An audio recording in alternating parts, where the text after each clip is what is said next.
The people say, oh, I was driving by and I saw it and I couldn't go further. I had to stop, turn around, I had to go back. As roadside attractions go, this artsy one in rural Alberta is hard to pass up. A way Stewart Steinhauser says he's luring people in to Indigenous culture. The lure's been here, I believe, 3 years, 4 years. It's fairly recent.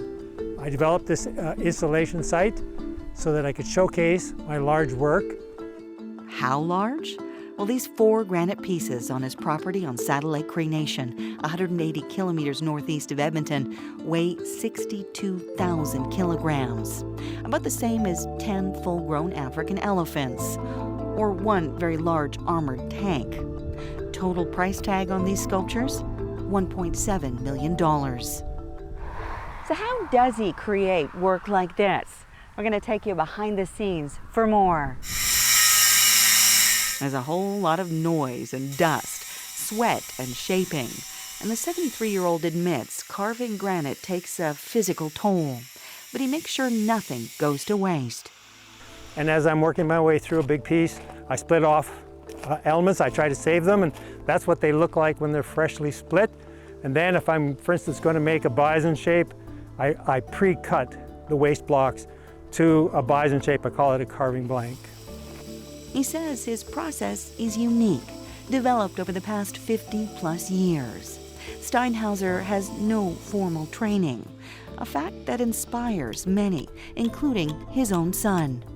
In a sense, there's not this huge drawing process or long, feasible planning or, trying to figure out all of these things. You just take a block, you turn it into that. That's it. And for me, that was always pretty incredible. I don't call myself an artist because I'm working with the rock grandmother, and my humble opinion, she's the one that's doing all the design work, and I'm carrying out the task. He considers himself an instrument, revealing stories from stone, and not just the pieces dotting his own property, sculptures prominently displayed across Western Canada and into the United States, from provincial legislatures to city parks, campuses to airports. So for me, it's really incredible to see history because, again, these things will last like 10,000 years. They're still going to look like this. And so, we think about that. We're leaving messages in a way for those who aren't here yet to remember who Indigenous people were.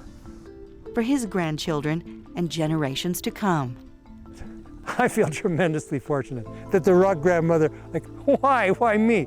But that doesn't matter. I feel so fortunate that she chose me, she wants to work with me, she steers me, and she brings customers to me, she brings clients to me, she brings support to me. Including curious visitors to this roadside stop on the path towards truth and reconciliation. Adrienne Lamb, CBC News, Saddle Lake Cree Nation.